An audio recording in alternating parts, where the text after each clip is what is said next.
Hello friends, welcome back to నా చిత్రతులు. మంగళ్యం 28వ భాగం.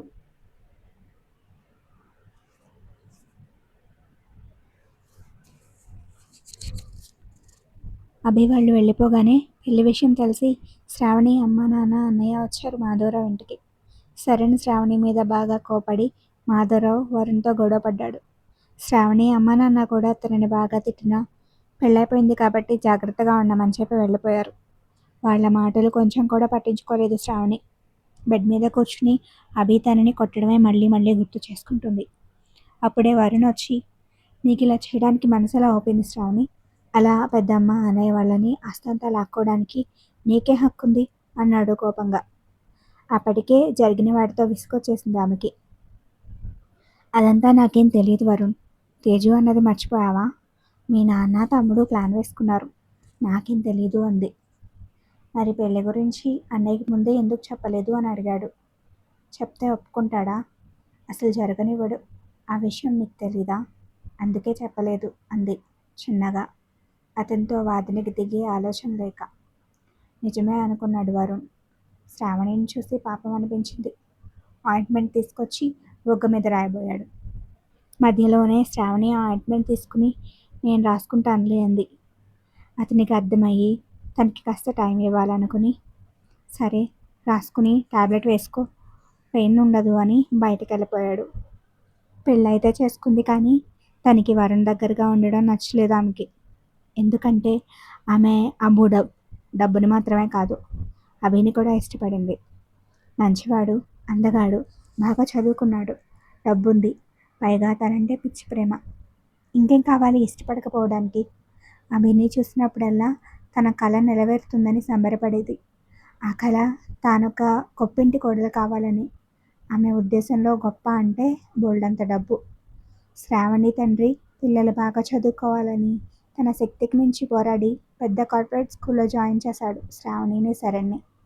అక్కడున్న వాళ్ళంతా బాగా డబ్బున్న వాళ్లే కావడంతో శ్రావణి దృష్టి నెమ్మదిగా వాళ్ళ మీదకి వెళ్ళింది. తన ఫ్రెండ్స్ రోజు కారుల్లో రావడం, వాళ్లకున్న ఫెసిలిటీస్, వాళ్ళ లైఫ్ ఎలా ఉంటుందో చెప్పడంతో మెల్లమెల్లగా శ్రావణి మనసులో నాటుకుపోయింది. లైఫ్ అంటే అదే అనుకుంటూ, డబ్బు ఉంటే చాలనుకుంటూ పెరిగింది.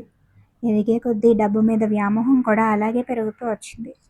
కాలేజ్ ఏజ్ వచ్చేసరికి ఫ్రెండ్స్తో షికార్లు, బయటికి వెళ్ళడం, పార్టీలు ఎక్కువై తను అనుకున్న లగ్జరీ లైఫ్ అనుభవంలోకి వచ్చి అది తనకి జీవితాంతం కావాలనుకుంది. అలా కావాలంటే డబ్బున్న వాడిని పెళ్లి చేసుకోవాలని ఫిక్స్ అయిపోయింది. ఆ టైంలోనే పరిచయం అయ్యాడు. తండ్రి బాగా సంపాదించాడు, ఒక్కడే కొడుకు. అతని గురించి ఆరా తీస్తే చాలా మంచివాడని, ఎలాంటి చెడు అలవాట్లు లేవని తెలిసింది. మెల్లగా స్నేహం పెంచుకుంది. తన ఫ్రెండ్స్ ద్వారా వాళ్ళిద్దరి మధ్య ఏవో ఉన్నట్లు పుకార్లు పుట్టించింది. తర్వాత ప్రపోజ్ చేసి అతనితో ఓకే చెప్పించుకుంది. తనకి ఏ అవసరం ఉన్నా డైరెక్ట్గా అభికి చెప్పకుండా తన ఫ్రెండ్స్ ద్వారా అతనికి తెలిసేలా చేసేది. దాంతో అభి శ్రావణి ఆత్మాభిమానం గల అమ్మాయి అని ఫీల్ అయ్యి ఇంకా ఇంకా ఇంప్రెస్ అయ్యేవాడు. అభి ముందు ఎప్పుడూ సాఫ్ట్గా, సైలెంట్గా సౌమ్య ఉండేది. అతనికి అలా ఉంటేనే ఇష్టమని.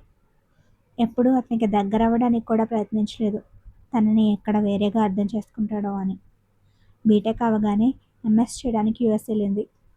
నిజానికి శ్రావణికి స్టడీస్ కంటిన్యూ చేయాలని లేదు, కానీ తనకి ఆస్తి లేదు కాబట్టి అభి వాళ్ళ స్టేటస్కి తను సరిపోదని, అభి పేరెంట్స్ ఎక్కడ పెళ్ళికి అడ్డు చెప్తారో అనుకుంది. కనీసం చదువులో అయినా మంచి పొజిషన్లో ఉంటే బెటర్ కదా, వాళ్ళ బిజినెస్ మెయింటైన్ చేయడానికి క్వాలిఫికేషన్ కూడా ఉంటుందనుకుని యూఎస్లో ఎంఎస్ చేసింది. అక్కడ జాబ్ వచ్చినా ఆమెకి జాబ్ చేయడం ఇష్టం లేక ఇండియాకి వచ్చేసింది. ఇక్కడ మాత్రం అభిని వదిలి ఉండలేక వచ్చేసానన్నట్టు బిల్డప్ ఇచ్చింది. అభి ఇంకా పొంగిపోయాడు, పాపం తన కోసమే మంచి కెరీర్ని కూడా వదులుకుందనుకుని. శ్రావణి యూఎస్లో ఉండగానే ఎలా తెలిసిందో అభి తండ్రి జగదీష్ గారికి విషయం తెలిసి శ్రావణికి ఫోన్లోనే వార్నింగ్ ఇచ్చారు అభికి దూరంగా ఉండమని. తన కొడుకు పెళ్ళి తేజుతోనే జరుగుతుందని కూడా హెచ్చరించారు. అంతటితో ఆగకుండా శ్రావణి ఇంటికెళ్ళి వాళ్ళ నాన్నకు కూడా వార్నింగ్ ఇచ్చారు. కాస్త రూడ్గానే చెప్పారు. మర్యాదగా మాట వినకపోతే చేతలతో చెప్తానని, నేను తలుచుకుంటే మీ కుటుంబం ఎక్కడుంటుందో ఆలోచించుకోమని ఒక రేంజ్లో వార్నింగ్ ఇచ్చారు. అదిగో అప్పటినుంచే శ్రావణి నాన్న గోపాల్ కూడా అభిని మర్చిపోమని శ్రావణిని హెచ్చరించారు. అభి తండ్రి మన ఇంటికొచ్చి చాలా చండాలంగా మాట్లాడారు, వాళ్ళతో మనకి ఎలాంటి సంబంధం వద్దు అని కట్టడి చేయడం మొదలుపెట్టారు. కానీ శ్రావణి వినిపించుకోలేదు. తను ఇండియా వచ్చేసరికి జగదీష్ చనిపోయారు. శ్రావణి అమ్మయ్య ఒక బాధ తీరిపోయిందిలే, ఇక అడ్డు లేదు అనుకుంటున్నప్పుడే మాలిని జగదీష్ గారి కన్నా వంట పట్టి పెట్టారు, శ్రావణిని ఇంటికి ఓడలుగా ఒప్పుకునేది లేదని. అప్పటి నుంచి శ్రావణి ఎంత ప్రయత్నించినా అభితో పెళ్లి మాత్రం జరగలేదు. ఆఖరికి ఈరోజు ఈ పరిస్థితి వచ్చింది. అరుణ్ మాధవరావు ప్లాన్ విన్నాక అభినా ఆస్తినా అనుకుంటే శ్రావణి ఆస్తికే ఓటేసింది. నిజానికి మాధవరావు అరుణ్ అభి ఇంటిని కూడా లాగేసుకోవాలనుకోలేదు. కానీ శ్రావణి మాత్రం వాళ్ళకేం మిగల్చకూడదు అనుకుంది.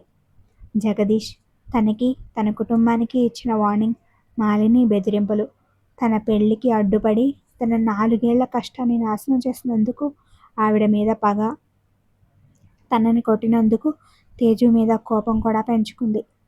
ఇవన్నీ కలిసి ఒకేసారి రివెంజ్ తెచ్చుకునేలా తనకు అవకాశం వచ్చింది. జగదీష్ తనని తన ఫ్యామిలీని ఏదో చేస్తానని అన్నాడు కదా, ఇప్పుడు అతని ఫ్యామిలీనే రోడ్డు మీద పడుతుందని ఆస్తి మొత్తం లాగేసింది. కానీ అభి రియాక్షన్ మాత్రం ఎక్స్పెక్ట్ చేయలేదు. అతను తనని అలాంటి క్వశ్చన్స్ అడుగుతాడని అసలు అనుకోలేదు. అంత జరిగినా కూడా జరిగిందంతా మాలిని తేజు మీదకి తోసేసి అభి వాళ్ళని మరింత అసహించుకునేలా చేయాలనుకుంది. అంతా అనుకుని ఆఖరికి అభి తననే కొట్టడం జీర్ణించుకోలేకపోతుంది.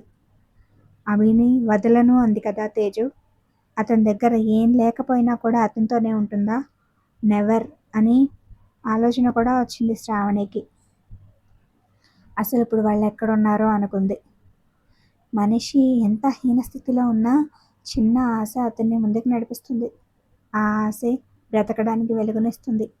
ఆశపడ్డంలో తప్పలేదు, కానీ అది అత్యాశ దురాశకి దారితీస్తేనే అదే దారి వారి పతనానికి కూడా కారణమవుతుంది. మరి శ్రావణి ఎంచుకున్న దారి ఎటు సాగుతుందో చూద్దాం.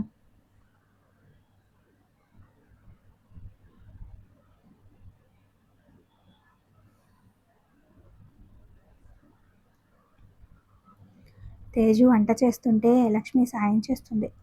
అప్పటికే ఇల్లంతా తిరిగేసి బయట కూడా చూసేసి వచ్చి, మీ ఇల్లు చాలా బాగుంది తేజమ్మ అంది లక్ష్మి. దానికి బదులుగా చిన్నగా నవ్వి, నచ్చిందా?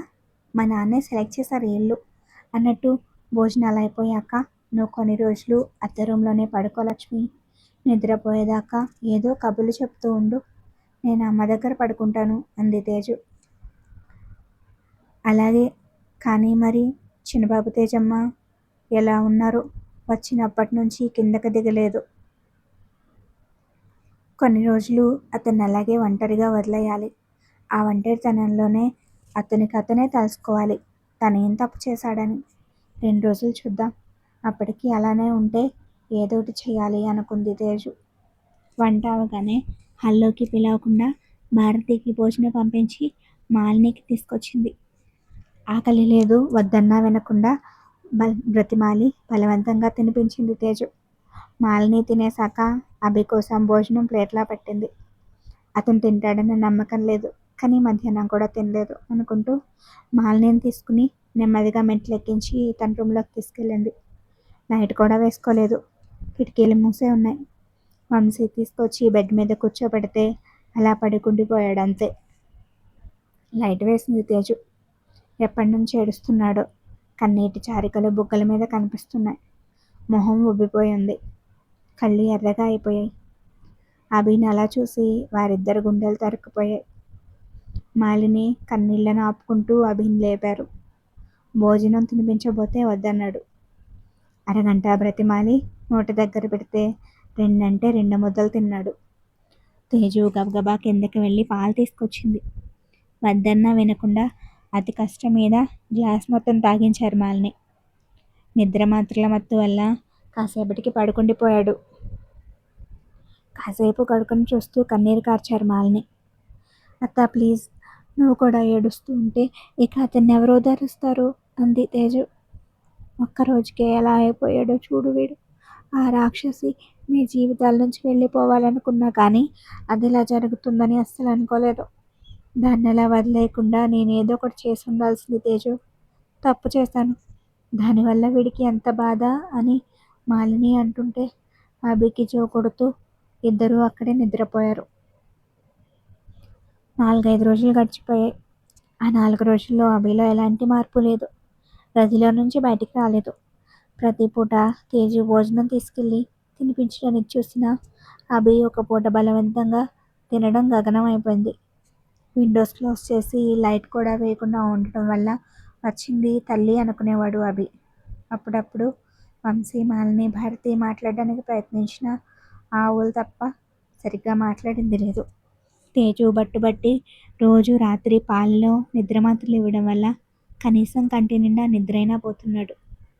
కానీ ఎన్ని రోజులు ఇలా నిద్రమాత్రలు కలిపి ఇవ్వడం అనుకుంది తేజు. అదండి మాంగళ్యం 28వ భాగం. స్టోరీ నచ్చిందా? నచ్చితే తప్పకుండా ఛానల్కి సబ్స్క్రైబ్ చేయండి. నెక్స్ట్ పార్ట్ కోసం వెయిట్ చేస్తూ ఉండండి.